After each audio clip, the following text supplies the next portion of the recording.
Viidiyoon immoo har'a qabadhee isinii dhufe viidiyoo hedduu waa takka irraa baradhee fi waa takka irraa hubadhee akkasuma namoonni ilaalcha badaa namaa qabanii fi ilaalcha gaarii namaa qaban bakka rakkatanii fi eenyutu nama walchee fi bakka kaanitti immoo yeroo gammachuu nama waliin hin ta'ee yeroo gaddaa immoo namni walirraa dheessu eenyudha kan jedhu isinii qabadheetii dhufe nagaarra hin daganne nagaaf jaalalli waaqayyoo haalaaf bakka jirtanitti isiniif haa baay'atu obboleewwan koo amantaa birootaa taayyoyyaa. Siniin jedheeti jira. Egaa warreen maamila maskii fiqirii taatan guddaa galatooma akkasuma like share gochuudhaan nu deeggaraa isiniin jenna. Warreen immoo maamila koo hin taane koottaa maamila kiyyatti dabalamaan isiniin jira. Viidiyoo guyyaa guyyaadhaan darbu asirratti ni hordoftu bakka dogoggora qabaadhetti immoo na deebisa. Egaa viidiyoo akkuma suura kanarratti argitan viidiyoo ijoollee Yaman keessaa fayyoo fi caaltuu ajjii maalirra akka jiranii fi maal akka godhaa jiran hundi keenya iyyuu ni hubanna jechuudha. Namoonni kaan gorsa dhiisanii jechoota badaa waliif barreessu jechuudha. Jechoota badaa koomentii namaa barreessu. No, jechi badaan badaadhuma. Argitanii jirtanii ajjiin balleessadha jedhanii yeroo uummanni hundinuu koomentii hin taane barreessaniif har'a garuu qalbii jijjiirratee haadha manaasaa kunuunfachaa bakka ishiin ciistee jirtutti nyaata hojjetee fi kushiinaa keessa jechuudha. Har'a immoo fayyoo kana immoo namni duulla irratti ba'a jechuudha. Inaaftuu maalii jedheeni jechuudha. Ani akka nama tokkootti wanta yaada kanarraa hubadhe. Namni yoo garaadhaan namaa boohan imimmaan hin dhabamu jedha Oromoon jechuudha. Yoo garaadhaan namaa boohan imimmaan hin dhabamu. Maaliif egaa makmaaksa kana keessatti namni calliseetii miti kan makmaaku jechuudha. Yeroo kaanii gaafa fayyaa qabdu gaafa caaltuun ulfa hin taane wajjin nyaatanii wajjin dhugdanii har'a garuu gaafa caaltuun immoo deessee manatti galtu ati hojii koota hirra jechuu hin qabdu jechuudha. Maaliif taanan erga caaltu jaallattee edda gammachuu ishii qooddachuu barbaaddee hojii dhiisii miti namoonni kaanii laaffiteeti jedha. Hojiin biyya namaa kana keessatti hojjettu malee hin jiraattu jechuudha. Yoo waa takka of harkaa dhabde duuteetuma laal waanuma qoonqoo kana namni har'a nama oolchu hin jiru. Maaliif isheerratti irree murteessuu hin danda'u? Maaliif jennaan hojiidha waan na ta'eef. Borummoo hin hojjenne taanaan waan ittiin jiraattu hin qabdu.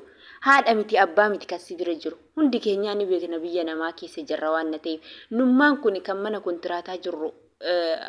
Otoo birrii qabaachuu baannee osoo haalatti akkasumaan guyyaa takka rakkannee namni rakkoon oolchu hin jiru jechuudha.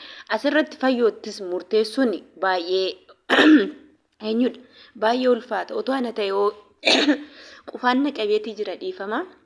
Fayyoo irrattis baay'ee murteessuun gaarii miti. Maaliif taanan mucayyoon kun dalagattu malee hojjechuu jiraachuu hin dandeessu jechuudha. Asuma irratti immoo wanti ani yaada qabu fayyoodhaaf yaadni ani qabu otoo garaadhaan caaltuu jaallatti ta'e waggaa dhiisin jedhamu. Boqonnaa bakka hojii sana boqonnaa naa kennaame yeroo muraasaaf yookiin guyyaa torbee tokkoof yookiin guyyaa 15 hanga ji'aatti nama bira hojjettu sanarraa boqonnaa yoo kadhatte namni nama hin didu jechuudha. Maali nutuyyuu osoo hamma ji'a tokko guddaa miti dalagaa kee dhiisii caaltuudhuma qofa kunuunsi hanga ishiin bakka homaan dalaginiti achi keessa jiraadhu taa'i jechuun baay'ee ulfaataadha. Kuni nama sammuudhaan dadhabaa jechuudha. Dalagatanii nyaachuu waaqayyootu jaallata. Namni yoo dalagatte malee namni tokko si jaallachuu hin danda'u jechuudha. Garuuti immoo ta'eetu akkuma dalagaa ta'eetu osoo ji'a tokko yookiin guyyaa 15 boqonnaa naaf kennaa jettee bakka isaan bira hojjettu sana kadhattee inuma siif kennu jechuudha. Kun immoo hanga ilaalcha namni namaa qabuu fi hanga jaalala gammachuu keessi kee qabu kana hubachuutu sirra jira jechuudha. Kanaaf immoo yeroo baay'ee gaafa dhuftee ishiin yeroo akkasiin ciniinsifattu manatti dhuftee yeroo nyinyi jettuun baay'ee nama tokko eenyu jedha. Caaltuu osoo hin taane nummaan kun nummaan hordoftoonni keessan sin jala taa'ee viidiyoo keessan dhaggeeffatuyyuu baay'ee nama salachaa. Bakka mucayyoon kun teessee nan boqadha jettutti mana dhuftee ajjiin akkamitti nyaata sii qopheessaa. Maqaana busheessuudhaafi jettee gaafa viidiyoo ati hojjettu viidiyoo ishii dhaggeeffattanii viidiyoo namaa osoo hin dhaggeeffatin jechoota badaa namaaf hin barreessina. Eenyuma maan ta'an namuma gochoota badaa raawwaturre. Gochaasaa sana jibbaa malee namummaasaa sana hin jibbina. Isinis lubbuu qabdu waan ta'eef isinis nama dogoggoruu hin dhiistan. Namoonni baay'een teempileeliidhuma qofa arganii kan arrabuma qunnaa tokko nama jalatti barreessanii deeman ni jiru jechuudha. Kanaaf immoo fayyoo obboleettii koo maaliif taanan atis boru shamaraa osoo guyyaa gaafa tokko ulfaa'uun ni jira. Ulfooftee deessee mucayyoon kun immoo taraa si arrasti jechuudha. Kanaaf bakka ishiin dhuftutti immoo bakka ishiin ciistee jirtutti immoo ajjiin akkamiin kushiinaa seenee si hojjeta jechuun kun baay'ee sheemiidhaan biratti jechuudha. Dadhabbummaa keeti. Maaliif taanaan mucayyoon kun deessee duddi ishii waliin qabannee fi kushiinaa seentee nyaata hojjetattuu hin danda'u. Dirqama eenyu qabaree dirqama abbaa manaa ishiitu hojjetaaf seenee jechuudha. Maaliif taanaan wal danda'uudha kaa. Ni haati osoo nama bira jiraatte argitaniira yeroo darbe akkatti ishiin bochuu. Laal maaluma waa takka hin dhabne. Waa takka dhabdee haati kee yoo cinaa kee jiraatte keessattuu gaafa deessu baay'ee tokko namatti tola jechuudha. Maaliif namoonni yeroo baay'ee shamarran yeroo heerumsiisan shamarran jalqaba deessu yeroo hundaman haadha ishiitti deessi. Maaliif jennaan jalqaba gaafa takka jettee ilmoo godhattu jedhan yoo duddi ishii walitti hin qabamneef gudaatii yoo ishii seene ilmoo jalqabaatiin akkasuma dubartiin suni nama intaatu dhaabbattee deemuu hin dandeessu jedhanii yeroo haasa'an nan dhagaa jechuudha. Namni maatii keessatti jiraatee maatiin guddisee maatii jala taa'ee dhaggeeffate waa hedduu baruu danda'a. Haadholii keenya jalaa baranne malee nuti da'iisas argine yookiin kunuunsa dhabne yookiin kunuunsa arganne miti. Ganaa kan kara fuulduraa koorsii fudhanna jechuudha. Dhaggeeffachuun immoo har'a yoo dhaggeeffanne yoo nama guddaa jala teenyee dhaggeeffanne borummoo nuti illee gammaduu ta'uu dandeenya. Namarree yoo qabaachuu baanne ofii keenyaaf ol kunuunsuu dandeenya waan ta'eef kanaaf fayyoo dogoggora guddaa qabda jechuudha. Dogoggorri ati qabdu yeroo baay'ee deemtee akkamitti ajjiin maqaa na busheessuu isaati akkamitti nyaata si hojjeta jechuu hin qabdu. Kuni maalidhaa yaada duubatti afaadha jechuudha. Maal jennaan ati manaasaa bakka sana ciistee jirti. Godhuuf hin dirqama jechuudha. Ajjiin duratti shaayii hin daffisu yaa. Gaafa caaltuun hojiidhaa galtu inni calliseetuma mana taa'ee ishee eega.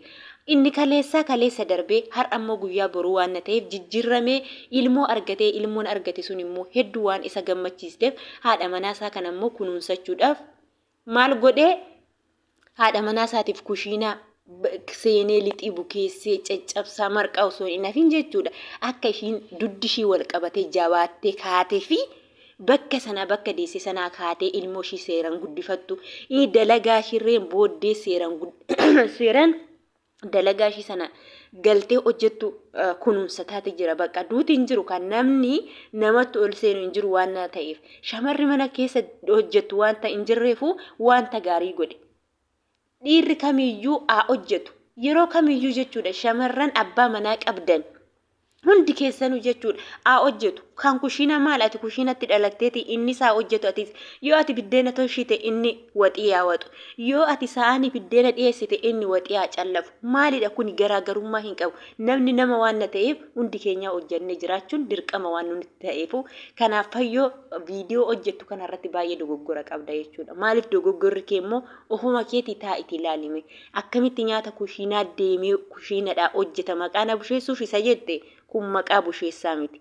Maaliif taanaan otoo haati manaasaa achi ciistee beeloftu inni immoo callisee ilaaluu hin qabu. Keessattuu namoonni araasii ta'anii ciisan hedduu nama beelaa jedhanii jiran. Hin argina waan ta'eef ni dhageenya waan ta'eef maal nuti koo maatii hawaasa bal'aa keessatti eenyu jenne guddanne waan ta'eef yeroo araasii ciistee jirtu qoonqoon hedduu takka nama beelessadhaan.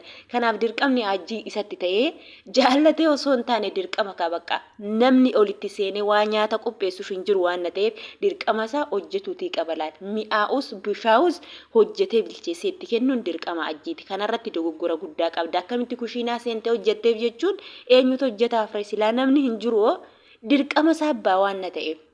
Kanaafuu fayyoo bakka inni dogoggora qaba jettu kanatti situ dogoggora qaba malee isaa miti. Atillee bakka hojii sanaa maqaan busheessuuf yoo waan jette osoo boqonnaa guyyaa 15 hojii dhiisii ati naaftudha warri jettan inaaffaa miti. Eenyumti keenya hojii dhaabne namni nu jaallatu hin jiru. Garuuti immoo yoo garaadhaan namaa booche imimmaan akka hin dhabne sana kana bartee osoo immoo boqonnaa kadhattee namni lakki boqonnaa hin baysiin jedhee seenyu jedhu hin jira jedhee natti fakkaatu. Kanaafuu dogoggora atillee dogoggora qabda. Ajjiin immoo hojjetee laachuuf immoo dirqama isaati. Ilmoon dhalatte kan isaati haadha manaa isaati haati manaa isaa immoo har'a sirriitti dudda jabeeffattu malee boru dalagaarree dalaguu hin dandeessu. Ilmoo sanarree dhaabbattee kunuunfachuu guddifachuu hin dandeessu waan ta'eef kanaaf dirqama ajjiiti nyaata hojjetee kennuufis jedha. Egaa viidiyoon koo har'aa yoon dogoggora qabaadhe bifa koomentiitiin na deebifadhaan isiniin jedha. Warreen ammallee sabiskiraayibiin goone sabiskiraayib gochuudhaan maatii nuuf ta'an isiniin jedha. Kanaaf viidiyoon koo asumarratti dhaabbata. Guddaa galatoomaa ulfaadha.